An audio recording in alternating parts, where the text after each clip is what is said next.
नमस्कार, आप देख रहे हैं इंडिया न्यूज हरियाणा और मैं हूं आपके साथ आयुष चतुर्वेदी। चलिए अब शुरुआत करते हैं फटाफट खबरों की। जम्मू कश्मीर में मोदी सरकार के काम को गिनाते हुए अमित शाह ने लोकसभा में कहा कि जितना काम पहले की सरकार ने 4 पीढ़ियों में किया उतना काम हमने 17 महीने में किया है। शाह ने जम्मू कश्मीर में परंपराएं बदल रही हैं, ये कहा। अमित शाह ने विपक्षी पार्टियों पर निशाना साधते हुए कहा कि पहले यहां सिर्फ 3 परिवारों के लोग राज करते थे, अब यहां के सामान्य लोग शासन करेंगे। गृहमंत्री ने कहा, धारा 370 पर 17 महीने से विपक्ष हमसे हिसाब मांग रहा है। मैं उनसे पूछना चाहता हूं कि 70 सालों तक आपने क्या किया। गृहमंत्री ने कहा कि किसके दबाव में धारा 370 को इतने दिनों तक बनाए रखा गया। इस देश में 2 निशान, 2 विधान और 2 प्रधान नहीं रहेंगे। ये हमारा वादा था, 1950 से वादा था। नरेंद्र मोदी की सरकार आते ही हमने इसको पूरा किया। शाह ने कहा कि जम्मू कश्मीर लद्दाख का राजनीतिकरण न करें। यदि आप राजनीतिक लड़ाई लड़ना चाहते हैं तो मैं मैदान में आए, मुकाबला करें, कोई भी डरा हुआ नहीं है। जम्मू कश्मीर और लद्दाख हमारे देश का एक संवेदनशील हिस्सा है। बजट पे चर्चा का जवाब देते हुए वित्त मंत्री निर्मला सीतारमण ने कहा कि दुनिया के कई देशों में जहां कोरोना फिर से अपना प्रकोप दिखा रहा है, भारत में प्रधानमंत्री के नेतृत्व में भी हम कोरोना को मात देने में सक्षम हुए। वित्त मंत्री ने कहा कि भारत में कोरोना पे कंट्रोल की वजह से इकोनॉमी ने रफ्तार पकड़ी है। हमने प्रधानमंत्री मोदी के लक्ष्य आत्मनिर्भर भारत की ओर कदम बढ़ाए। लोकसभा में वित्त मंत्री निर्मला सीतारमण ने कहा कि यह बजट देश की अर्थव्यवस्था को मजबूती देने वाला बजट है। बजट में जिन रिफॉर्म्स का प्रावधान है उसकी वजह से भारत के दुनिया की टॉप इकोनॉमी बनने का रास्ता साफ होगा। वित्त मंत्री ने कहा कि महामारी के बावजूद देश आत्मनिर्भर बनेगा। यह बजट वो रास्ता तय करता है जिसकी वजह से देश आत्मनिर्भरता के रास्ते पर जाएगा। निर्मला सीतारमण ने कांग्रेस की सरकार पर लगाए गए हम दो हमारे दो के आरोप का जवाब भी दिया। कहा कि हम दो हमारे दो का मतलब है कि हम लोग 2 लोग पार्टी की चिंता कर रहे हैं, जबकि 2 लोग हैं जिनको हमें चिंता करनी है, बेटी और दामाद, लेकिन हम ऐसा नहीं करते। राहुल गांधी ने एक बार फिर से केंद्र सरकार पर ट्वीट करके निशाना साधा। लिखा कि ना सच्चे ना अच्छे दिन मोदी सरकार के देश के बेहतर भविष्य के लिए किसान आंदोलन कर रहे हैं। मैं उनके साथ हूं और रहूंगा। राष्ट्रीय सुरक्षा सलाहकार अजीत डोभाल की सुरक्षा व्यवस्था बढ़ाई गई है। जैश से जुड़े हिदायतुल्लाह मलिक के पास से डोभाल के ऑफिस का रेकी का एक वीडियो पाए जाने के बाद यह कदम उठाया गया।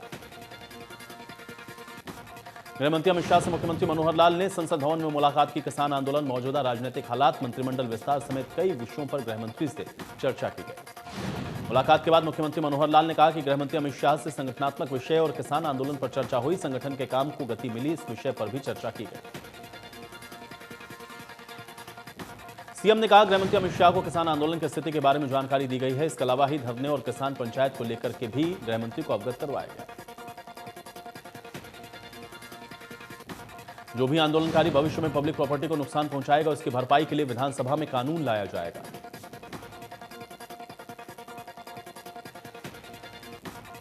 उद्योग की समस्याओं पर गुरुग्राम में एक कार्यक्रम में सीएम मनोहर लाल ने की शिरकत। कार्यक्रम में समस्याओं के निदान पर की गई चर्चा। मानेसर आईएमटी इंडस्ट्रियल एसोसिएशन ने किया कार्यक्रम। उद्योग को बढ़ावा देने के लिए उद्योगपतियों ने दिए सुझाव। सीएम मनोहर लाल ने कहा कि एचएमआरटीसी के पास फाइल लगी हुई है, जल्द ही मेट्रो की दिक्कत भी दूर हो जाएगी। लोगों को जॉब के लिए जाना होता है नोएडा। सीएम ने कहा कि मानेसर में नए नगर निगम के निर्माण के लिए 14 करोड़ 80 लाख का प्रावधान किया गया है। बारिश में पानी की समस्या, ड्रेनेज प्रॉब्लम को दूर करने के लिए भी लोगों को आश्वासन दिया गया। आईएमटी में महिला पुलिस थाना जल्द बनने का आश्वासन भी मिला। सीएम ने खिड़की दौला टोल को जल्द हटाने की बात कही, वहीं फायर ब्रिगेड और एनओसी की समस्या को दूर करने का आश्वासन दिया। स्वास्थ्य मंत्री अनिल विज ने ट्वीट किया, तुम्हारी दुआओं की वजह से ही मैं आज जिंदा हूं। मैं तो इस धरती का एक छोटा सा परिंदा हूं। ऊंचा उड़ने की मैंने कभी ख्वाहिश नहीं रखी। चला जाता तो तुम्हारी सेवा और न कर पाता। जेजेपी के राष्ट्रीय अध्यक्ष अजय चौटाला ने उप मुख्यमंत्री दुष्यंत चौटाला के इस्तीफे की मांग करने वाले को जवाब दिया। उन्होंने कहा कि कृषि कानून पर दुष्यंत चौटाला के इस्तीफे से अगर कोई फर्क पड़ता है तो उनका इस्तीफा मेरी जेब में है, जिससे मैं कभी भी देने को तैयार हूं। उन्होंने कहा कि हरियाणा के किसी भी मंत्री के इस्तीफे देने से कोई फर्क नहीं पड़ेगा, क्योंकि कृषि कानून केंद्र सरकार लेकर आई है। इसका समाधान भी मोदी सरकार ही निकालेगी। उन्होंने कहा कि 80 दिनों से किसान का धरना जारी है। इस मुद्दे का समाधान बातचीत से ही निकलेगा। अभय चौटाला के विधायक पद से इस्तीफा देने के एक सवाल के जवाब में उन्होंने कहा कि इससे इस्तीफे से क्या समस्या का हल होगा। इनेलो नेता अभय चौटाला ने इंद्री हल्के के डबकोली गांव भी पहुंचे, जहां पर उनका लोगों ने जोरदार स्वागत किया। अभय चौटाला किसान सम्मेलन को संबोधित करने पहुंचे थे। अभय लगातार किसानों के बीच जाकर कृषि कानून को लेकर सरकार पर निशाना साध रहे। अभय चौटाला ने कहा कि हमने सुना था कि हमारे साथ चीन, पाकिस्तान, भूटान और नेपाल का बॉर्डर लगता है, लेकिन हमने पहली बार सुना है कि टिकरी, सिंगू, गाजीपुर, पलवल बॉर्डर भी हैं।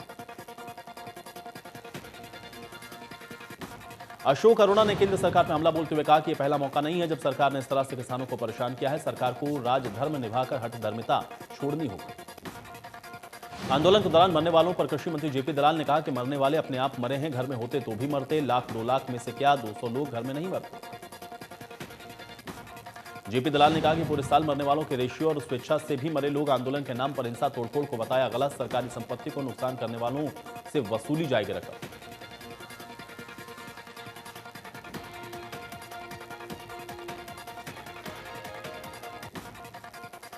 जेपी दलाल ने कहा कि पीएम मोदी स्पष्ट कर चुके हैं कि कानून किसी पर थोपे नहीं गए हैं। मंडियों का पुराना सिस्टम जारी है, ऐसे में आंदोलन का कोई औचित्य नहीं। उन्होंने कहा कि किसान को बहकाने वाले, लाल झंडे वाले चंदा चोर, चंदाजीवी चीन के इशारे पर हमारे देश में अव्यवस्था फैला रहे हैं।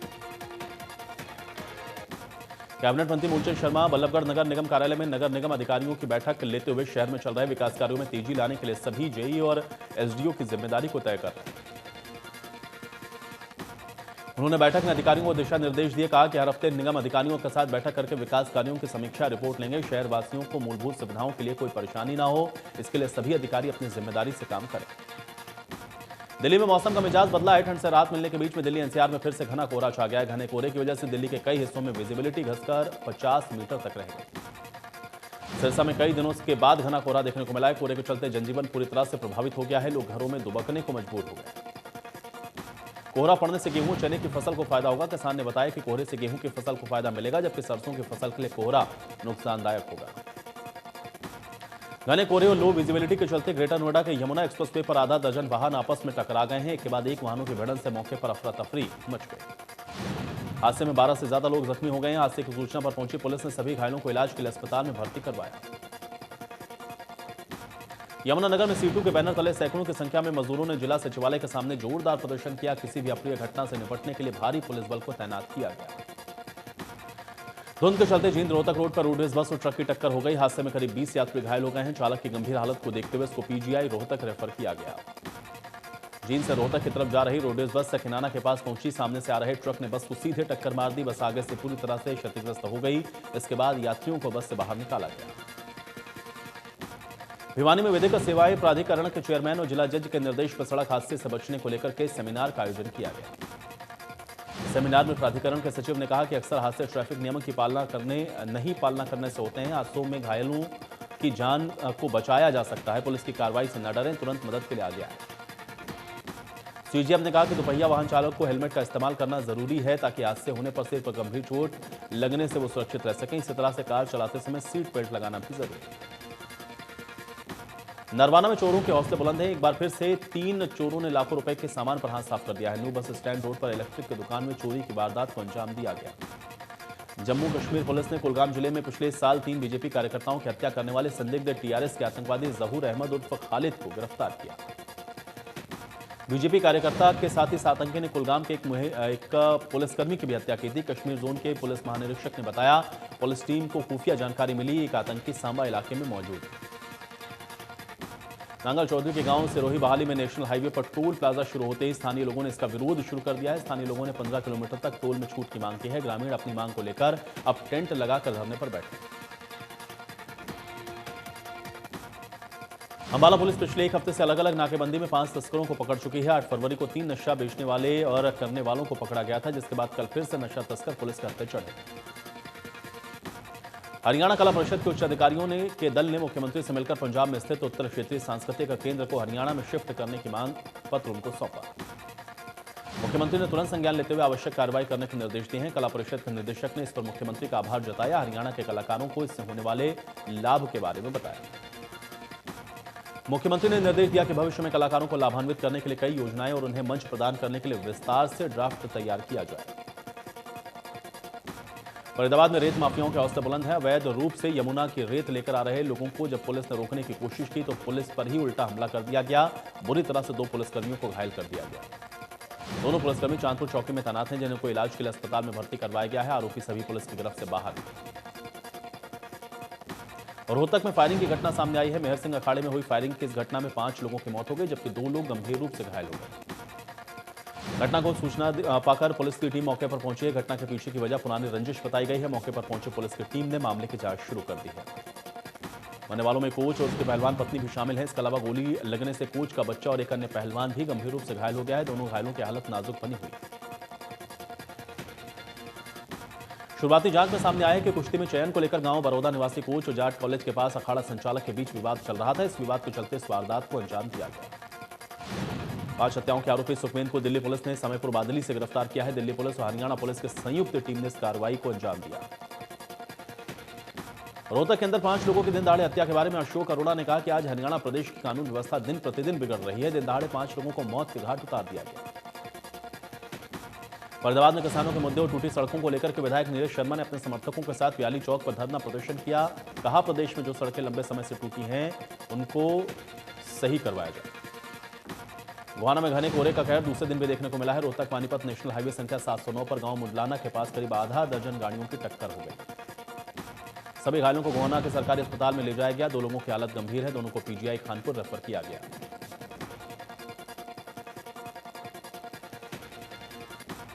पलवल में हुडा सेक्टर 2 चौक स्थित सुबह जिम करने आए युवक को बाइक सवार नकाबपोश युवक गोली मारकर फरार हो गए, जबकि उसका दूसरा साथी बाल बाल बच गया।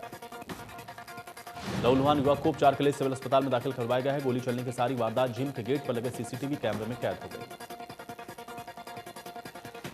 गोहाना के मुगलपुरा में पत्नी की हत्या करने वाले आरोपी पति को पुलिस ने गिरफ्तार किया। 8 फरवरी को हत्या की वारदात को दिया था अंजाम। पुलिस ने अब इस मामले में आरोपी पति के विकास को गिरफ्तार करके अदालत में पेश करके 2 दिन की पुलिस रिमांड पर लिया है।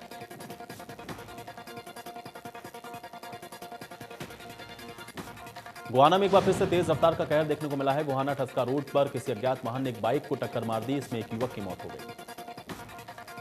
घटना की सूचना मिलते ही पुलिस मौके पर पहुंची। शव को कब्जे में लेकर नागरिक अस्पताल में पोस्टमार्टम के लिए भेजा गया है। नरवाना में चोरों ने इलेक्ट्रॉनिक की दुकान का ताला तोड़कर लगभग 12 लाख रुपए के सामान को चुराया और फरार हो गए। घटना की सूचना राहगीरों ने दुकान के मालिक को पुलिस को दी है। इससे पहले भी 3 चोरों ने नरवाना में कई चोरों की लूट और घटनाओं को अंजाम दिया। सर्व कर्मचारी संघ के आह्वान पर कर्मचारियों ने बड़खल के विधायक सीमा त्रिखा के घर पर प्रदर्शन किया। इस दौरान बड़ी संख्या में कर्मचारी इकट्ठे होकर विधायक सीमा त्रिखा के आवास पर पहुंचे और उन्हें अपनी मांग के संबंध में ज्ञापन सौंपा। कर्मचारियों ने साफ तौर पर कहा कि सरकार को उनकी 21 सूत्री मांगों पर को पूरा करना चाहिए। उनके मुताबिक वो चाहते हैं कि नई पेंशन स्कीम को बंद करके पुरानी पेंशन स्कीम को लागू किया जाए, ठेकेदारी प्रथा को बंद किया जाए, ठेके पर लगे कर्मचारियों को पक्का किया जाए, क्षेत्रफल के हिसाब से नई कर्मचारियों की भर्ती हो जिससे साफ सफाई व्यवस्था अच्छी बनी रहे। कर्मचारियों ने साफ तौर पर कहा कि जिन कर्मचारियों का वेतन नहीं मिला, चाहे वो स्वास्थ्य कर्मचारी हो, टूरिज्म के हों या अन्य विभाग के, उनको तुरंत वेतन प्रदान किया जाए। कैथल पुलिस ने प्रेजेंट डे की शुरुआत की है। थाना प्रभारियों के नेतृत्व में पुलिसकर्मी ने शहर के सड़कों पर निकलकर लोगों से रूबरू हुए, उनकी समस्याओं के बारे में जाना। एसएचओ ने बताया कि पुलिस प्रेजेंट डे को मुख्य उद्देश्य लोगों के बीच पुलिस की मौजूदगी को दर्शाना है। पुलिस की पहल को लोगों की तरफ से अच्छा फीडबैक मिला।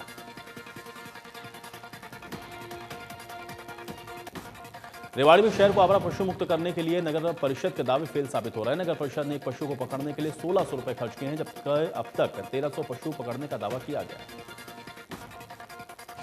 नगर परिषद के रिकॉर्ड के मुताबिक नगर परिषद में आवारा पशुओं को पकड़ने के लिए 2,80,000 रुपए खर्च कर दिए गए। बावजूद इसके शहर की तस्वीर आवारा पशु मुक्त नहीं है। सुप्रीम कोर्ट ने शाहीन बाग के मामले में पुनर्विचार याचिका खारिज कर दी है। सर्वोच्च अदालत ने पिछले साल अक्टूबर के महीने में दिए गए शाहीन बाग के फैसले को बरकरार रखा। सुप्रीम कोर्ट ने कहा है कि धरना प्रदर्शन लोग अपनी मर्जी से और किसी भी जगह नहीं कर सकते हैं। धरना प्रदर्शन लोकतंत्र का हिस्सा है, लेकिन उसकी एक सीमा है। पिछले साल सुप्रीम कोर्ट ने फैसला दिया था कि धरना प्रदर्शन के लिए जगह चिन्हित होनी चाहिए। अगर कोई व्यक्ति या समूह इससे बाहर धरना प्रदर्शन करता है तो नियम के मुताबिक उन्हें हटाने का अधिकार पुलिस के पास है।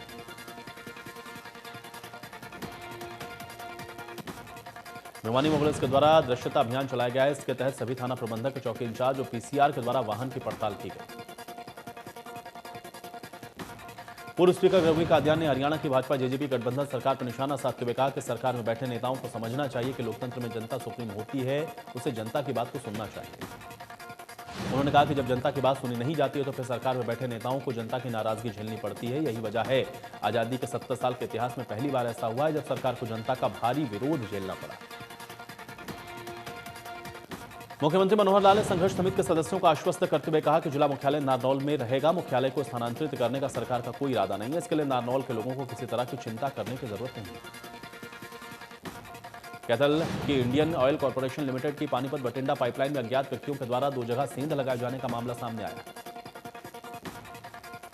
पुलिस को दी शिकायत में पानीपत इंडियन ऑयल कॉर्पोरेशन के सहायक निरीक्षक अभियंता के द्वारा बताया गया कि कैथल माइनर के नीचे से जा रही तेल की पाइप लाइन में तेल चोरी के उद्देश्य से 2 जगह पर वॉल लगाए गए।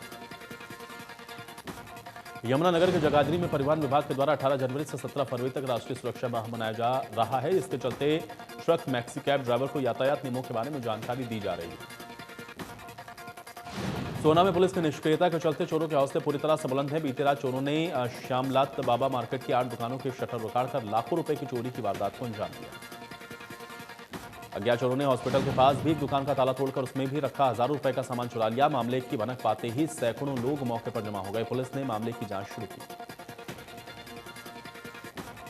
लोकसभा में बजट सत्र का पहला चरण समाप्त हुआ है। 8 मार्च से बजट सत्र का दूसरा हिस्सा शुरू होगा। बजट सत्र का पहला चरण 29 जनवरी से शुरू हुआ।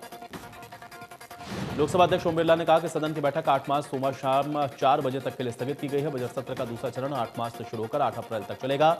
इस सत्र के दौरान लोकसभा में राष्ट्रपति के अभिभाषण पर धन्यवाद प्रस्ताव पर उठे सवालों को लेकर चर्चा हुई। देश को आत्मनिर्भर बनाने की पहल के तहत भारत में सोशल मीडिया ऐप और माइक्रो ब्लॉगिंग साइट देशी विकल्प कू ऐप की लोकप्रियता तेजी से बढ़ रही है। रेल मंत्रालय ने भी कू ऐप पर अकाउंट बनाया। रेल मंत्रालय ने ट्विटर के जरिए जानकारी दी है कि भारतीय रेलवे से जुड़ी कई तरह की अहम सूचनाएं मोबाइल ऐप कू ऐप पर उपलब्ध करवाया जा रहा है। चेन्नई में खेले जा रहे दूसरे टेस्ट के पहले दिन खेल खत्म हो गया है। स्टंप तक इंडिया ने 6 विकेट के नुकसान पर 300 रन बनाए हैं। ऋषभ पंत 33 और अक्षर पटेल 5 रन बनाकर नाबाद लौटे। आज का दिन रोहित शर्मा के नाम रहा है। उन्होंने शानदार 161 रन बनाए हैं। रोहित ने करियर का यह 7वां शतक लगाया है। उन्होंने चौथी बार 150 से ज्यादा रन बनाए।